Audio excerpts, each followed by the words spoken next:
नमस्कार दोस्तों, मैं हूँ राहुल।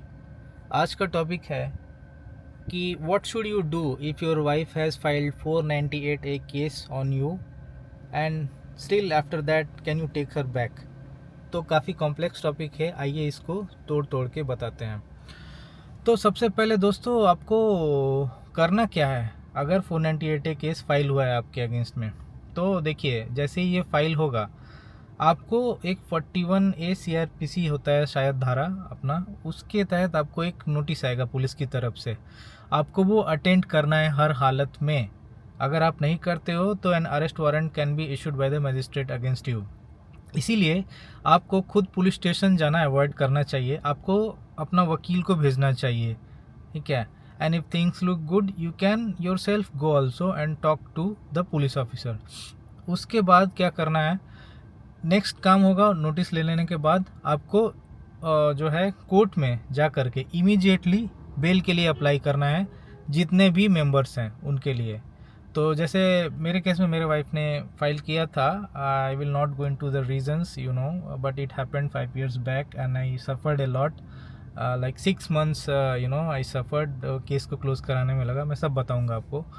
तो मेरी मदर और ब्रदर भी एक्यूज्ड डाले गए थे उसमें, एंड सो उसके लिए हमको भी बेल लेना पड़ा था।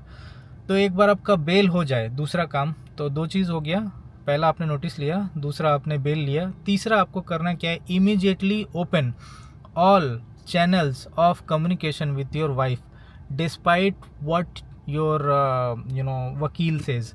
चाहे उसका वकील भी मना करेगा बात करने को, आपका वकील भी मना करेगा बात करने को, बट आपको ये बेवकूफ़ी नहीं करना है, क्योंकि कम्युनिकेशन मीडियम टूट जाने से जो है आपका मिसअंडरस्टैंडिंग बढ़ता है और बात और बिगड़ सकती है, और बिगड़ता ही है, यही चाहते हैं वकील।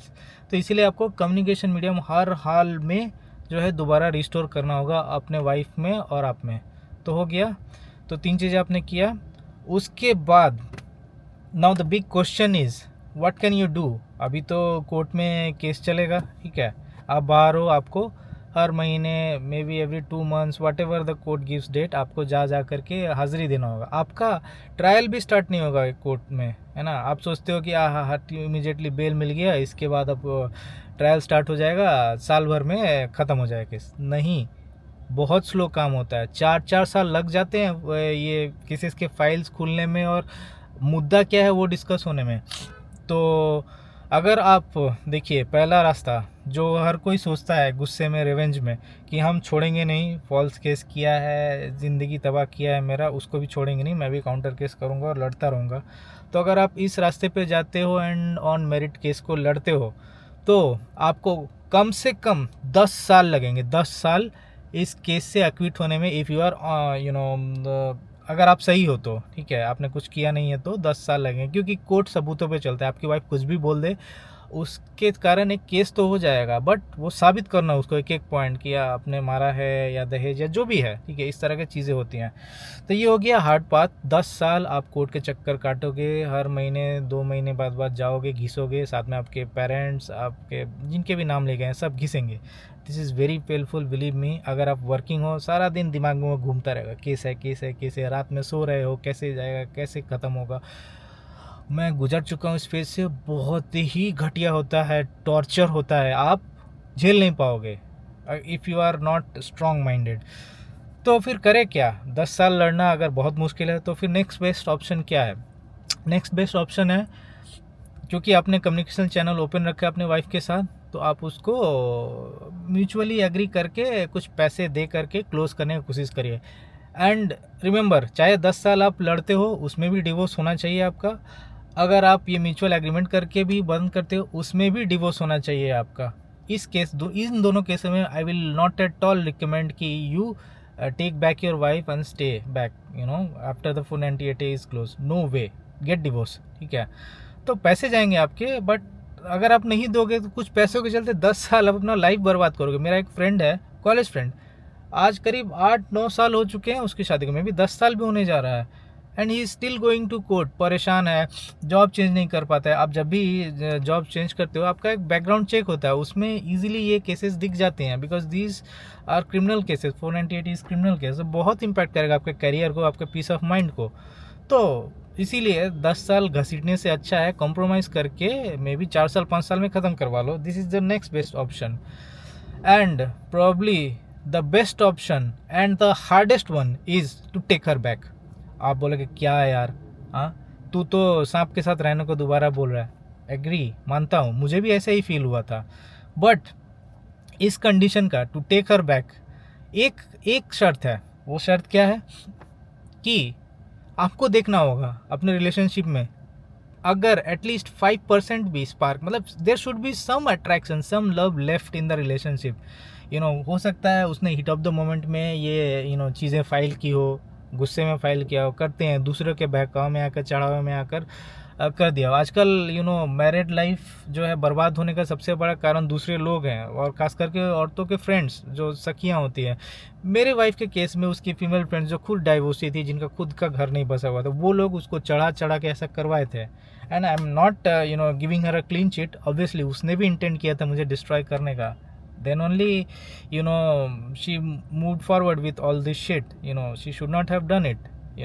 To all women listening, if you do not want to destroy your married life, please इस तरह की चीज़ें ना करें, इससे आपका मैरिड लाइफ डिस्ट्रॉय हो जाएगा।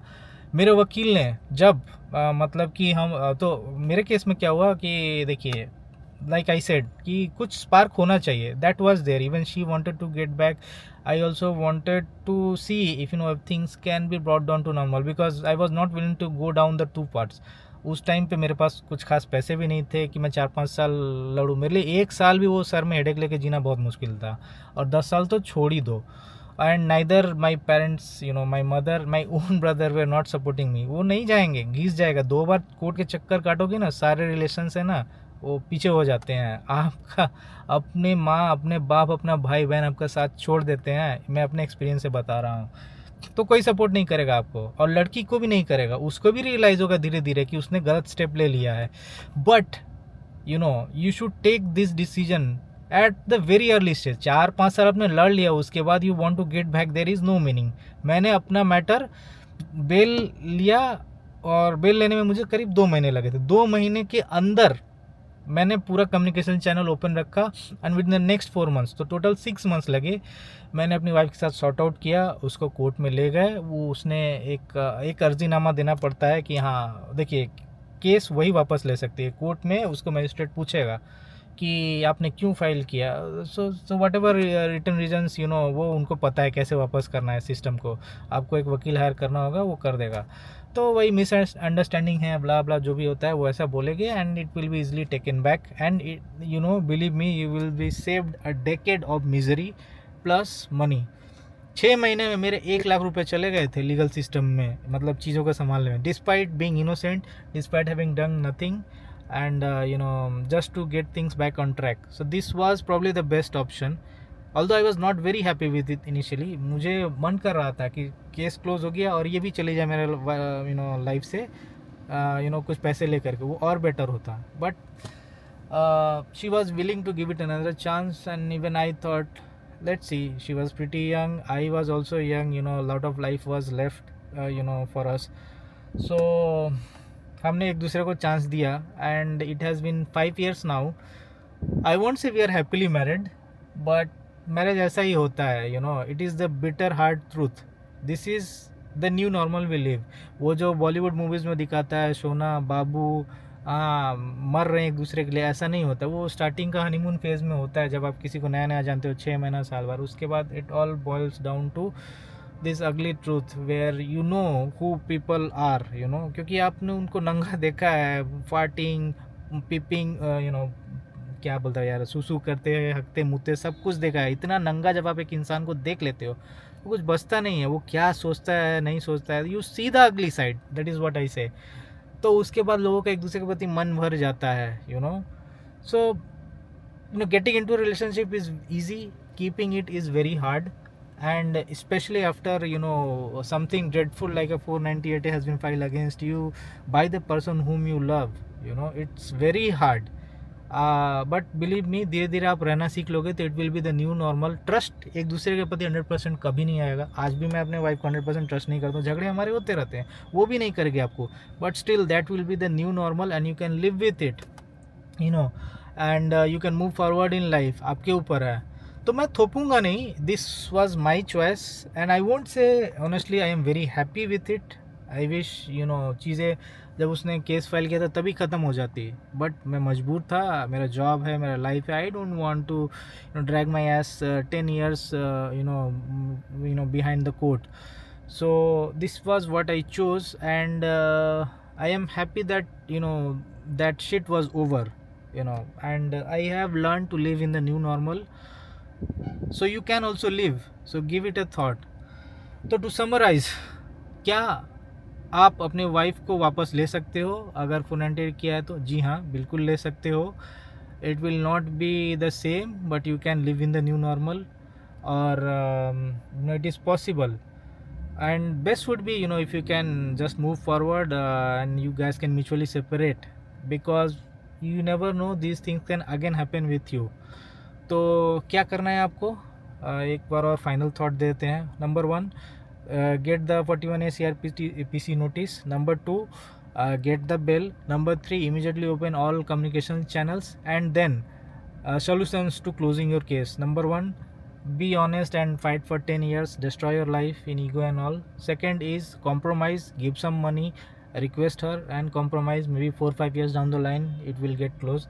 Third is try to take your wife back. If you are still on loving terms, 5% भी अगर चांस है तो बचाओ, क्या फ़र्क पड़ता है. Ego, I know ego will be hurt and you will feel like this is wrong, but believe me, अगर आप इमोशन साइड करके देखोगे तो ये फ़ायदे, मैं नहीं बोलूँगा कि इसमें कुछ ज़्यादा नुकसान है. फ़ायदा पता नहीं है या नहीं, वो आपको चांस लेना पड़ेगा. So this is the last option you can take. तो होपफुली आपको इस वीडियो से काफ़ी कुछ सीखने को मिला है. जो भी मैंने आपको बताया है अपने पर्सनल एक्सपीरियंस से बताया है. I have been there, done it, and then only I am speaking to you. So उम्मीद करता हूँ आपको ये वीडियो ख़ास करके मेरे मेल फ्रेंड्स को काफ़ी मदद करेगा, बिकॉज आज के टाइम पे अतुल सुभाष जैसे केस वगैरह ये सब हो रहे हैं. There you need these kind of things, to be out there where you have a ray of hope, and probably you should not give up. I was also hopeless. तो आपको मतलब कुछ भी हो जाए हार नहीं मानना है. either way, either I won't say you win. इसमें हार और मतलब लॉस जो है वो क्या बोले, आप इस तरीके से लाइफ को देखिए मत. आपको ज़िंदगी जीना है हर हालत में, ऐसे बोलना चाहता था मैं. ज़िंदगी को जियो, गिव अप मत करो. I know it will be tough, but there is a light down that dark tunnel, believe me, if you can stick around. So अगर आपको वीडियो पसंद आया है तो चैनल को सब्सक्राइब करिए, लाइक बटन और बेल आइकन को दबा दीजिए ताकि आगे में वीडियोज़ की नोटिफिकेशन आपको मिलती रहे.